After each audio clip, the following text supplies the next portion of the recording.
1492년 8월 3일 세비야 과달키베르강에 어둠이 걷히기 시작할 즈음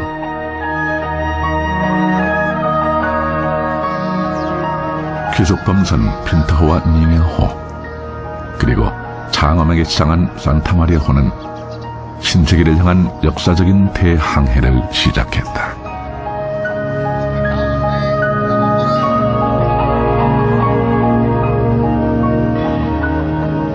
콜롬버스는 신대륙을 탐험하는 조건으로 자신과 후손들에게 귀족 칭호와 신대륙에서 얻은 수입의 10%를 원했다.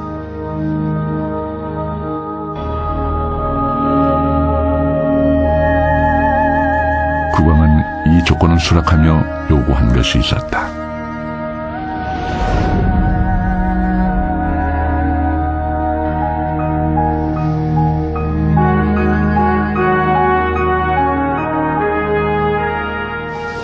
Colón repite casi hasta 90 veces la palabra oro en su diario, escrito no cuando llega a América, sino cuando sale del puerto de Palos y todavía no ha tocado la tierra que él anda buscando.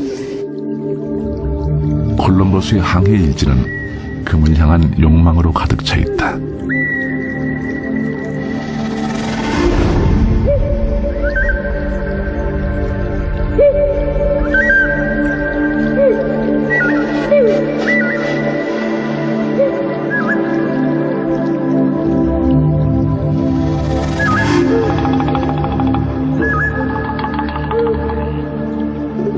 첫 항해를 끝내고 콜롬버스는 의기양양하게 왕국으로 돌아왔다.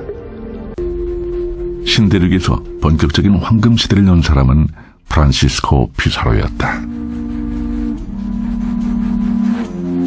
그는 스페인을 떠나 남미의 관문 파나마에서 4년의 시간을 보낸다.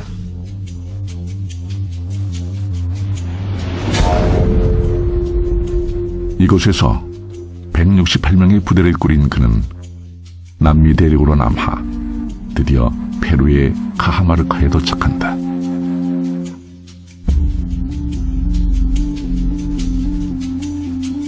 에콰도르와 칠레를 잇는 광대한 잉카제국이었지만 그들의 무기는 돌과 청동에 머물러 있었다.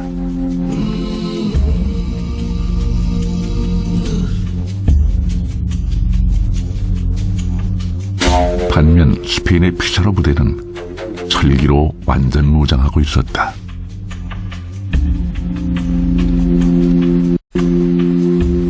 그리고 그들에겐 총이 있었다. 8만 명의 잉카군은 총 앞에서 무참히 무너졌다.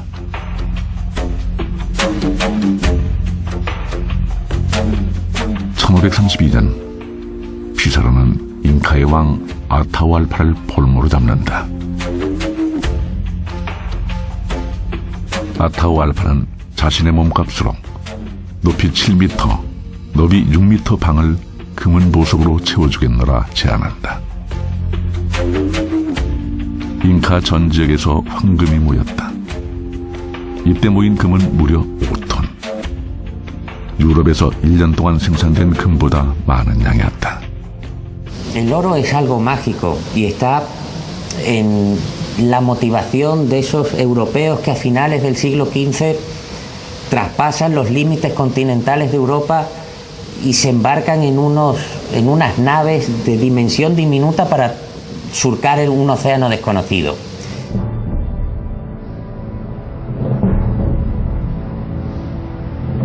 (1530년대) 스페인 선원들의 평균 임금은 1년에 금 0.5파운드였다. 당시 스페인에서는 금 4파운드면 작은 배를 한 척 살 수 있었다.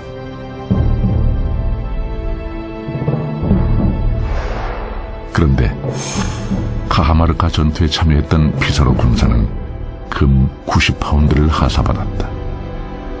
일반 선원의 180년치 봉급이었다. 이들에게 정복은 사업에 가까웠다. 평생 일하지 않고 살 수 있는 한 미천을 잡을 수 있는 기회였던 것이다.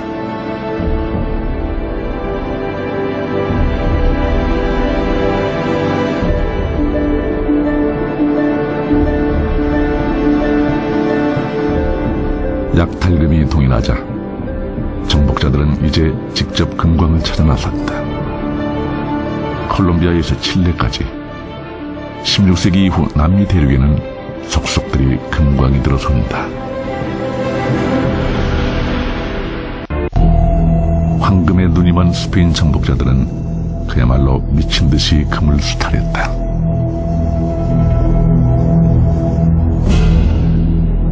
스페인인 현장 감독 한 명은 20명의 인디오를 감시 감독했고 매일의 생산량을 확인했다.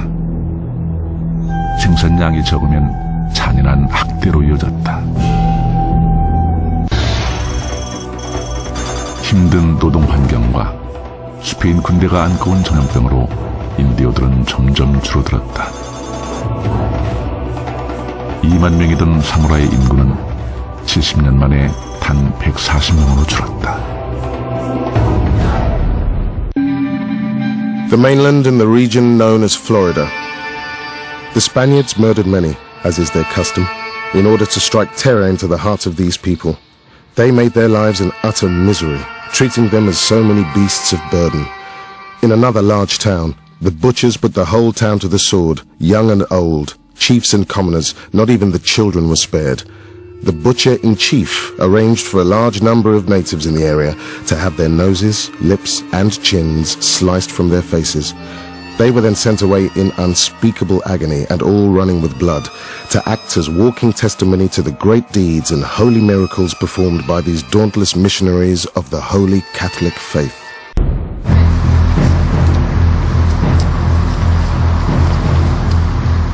남미 대륙의 인디오들이 죽어가자 스페인에서는 부족한 노동력을 메우기 위한 논쟁이 벌어졌다.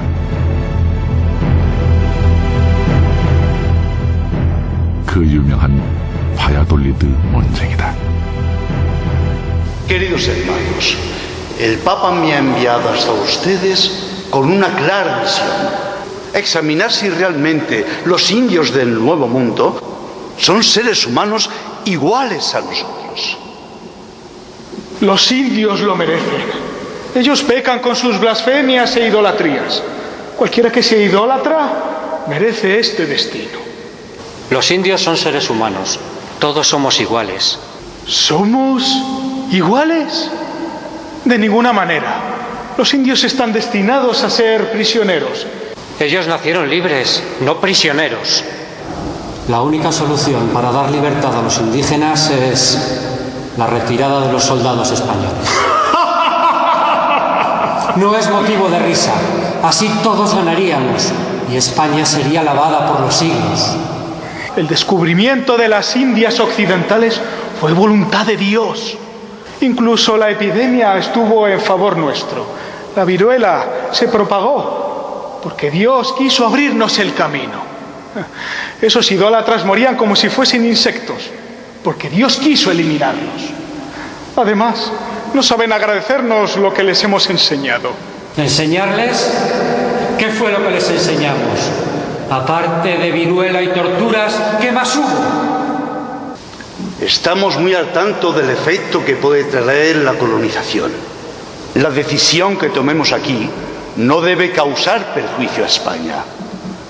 Los indios del Nuevo Mundo son nuestros hermanos. Por el contrario, los africanos son más próximos a los animales. ¿No es fácil conseguir prisioneros en África? Señor, yo estoy convencido de que también los africanos son seres humanos. Terminemos ya. Los indios del Nuevo Mundo son seres humanos iguales a nosotros, ya que más de la mitad de ellos murieron por el trabajo y la peste. Reemplacémoslos por prisioneros africanos. Ellos no son humanos. El Señor nos amparará en esta justa decisión. En nombre del Padre, Hijo, Espíritu Santo. Amén.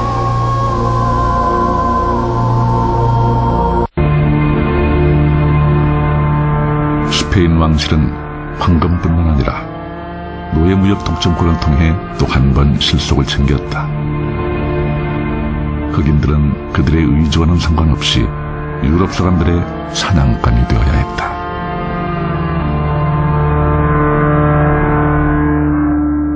Los blancos, sobre todo de raza inglesa y raza holandesa, se dedican a cazar un Z, ¿no? A cazar como animales a los habitantes del África, los esclavizan, los traen en unos barcos como si fueran animales.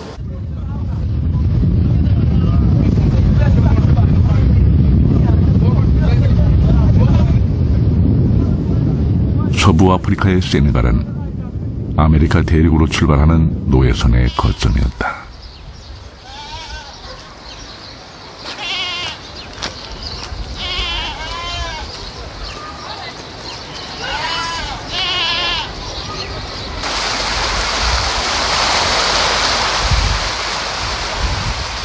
외부와는 고립된 이곳엔 흑인 노예들이 감금되어 있던 수용소가 있다. 수용소는 거의 짐승으리에 가까웠다.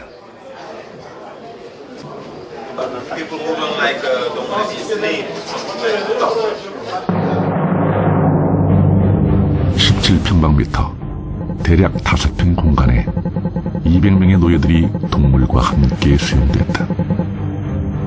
모든 생활을 이곳에서 했기 때문에 수용소 안은 썩은 돕기로 가득했다. 유럽에서 출발한 노예선은 서부 아프리카에서 노예들을 태운다.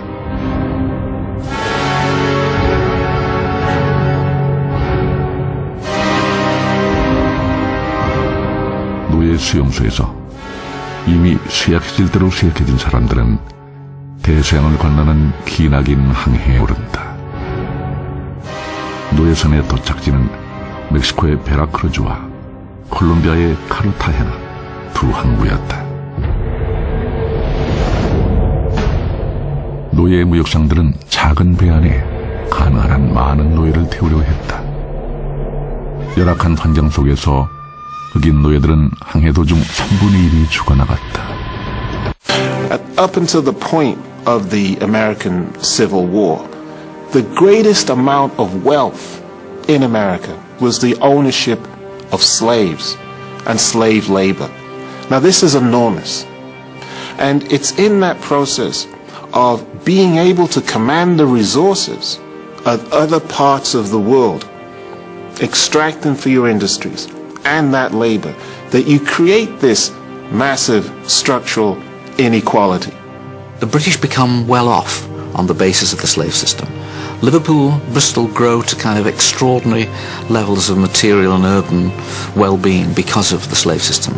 Lloyd's of London, the Bank of England, Barings Bank, Barclays Bank, Lord Harwood at Harwood House, stately homes left, right and centre are absolutely rooted in this slave system. But it's a slave system that needs a justification. That is the kind of racist element in it. But the real rationale for it is profit. The sort of laundering of slave profits, as opposed to simply the relocation of them in economic enterprises, is, I think, a very important part of the modern development of Britain. For example, I always think of Bristol, the development of Clifton and so on and so forth, absolutely tied to the slave profits from the 18th century, early 19th century slave trade. Across North America, French and British colonists forced indigenous peoples from their land. Often, attempts to resist the westward expansion of European control were met with arson attacks and massacres. One estimate suggests that up to 15 million people in the native population died from war, exploitation or infectious diseases that arrived with the European settlers. The United States, which would become the most powerful nation in the modern world, was born of ruthless dispossession and violence. After the Conference of Berlin in 1885, Europeans embarked on a continent-wide land grab. In less than 20 years, 90% of African territory would be placed under European colonial rule. One of the main beneficiaries was King Leopold II of Belgium. Aware of the vast fortune to be made, he persuaded Europe's powers to recognize his sovereignty over one of Africa's largest regions, the Congo. Here was this man who became King of Belgium in 1865 at the age of 30. Enormously shrewd, enormously greedy, enormously ambitious, and with an absolutely brilliant sense of public relations. He hired the explorer Henry Morton Stanley, the man who found Livingstone, to go to the Congo and essentially stake out this huge territory for him. Leopold got first the United States and then all the major nations of Western Europe to ratify his seizure of this enormous territory in the center of the continent. First, Leopold created a smokescreen, claiming that he wished to educate a savage people. They were all really fooled by Leopold because they took him at his word. They thought he was a man who's going to lose all his money in this crazy philanthropic venture. But they didn't realize what he was really after at all, which was to make himself hugely rich by exploiting brown hands and broad backs who were going to carry the wealth of Africa and load it on ships for his own personal profit. They would go into village after village. The army would seize the women of the village and hold them hostage in order to force the men of each village to go into the forest and gather a monthly quota of wild rubber. And they did this for about 20 years. And you can just very easily imagine if you have a village where the women are all being held hostage, the men are all in the forest as forced laborers for several weeks out of each month. There's nobody to plant and harvest food, to go hunting, to go fishing, to do all the normal things through which a community feeds itself. So from all of these causes, starvation, being worked to death, and most of all from the disease that hit this famine-ridden population, the best estimates are that between 1880, when King Leopold first got his hands on the Congo, and 1920, that in that 40-year period, the population was slashed from about 20 million at the beginning of that period to around 10 million at the end. So an enormous loss of human life.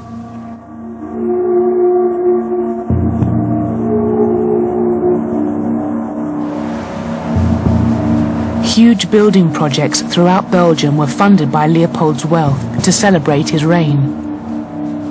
Leopold built himself a palace, now called the Museum of Central Africa, to display his spoils.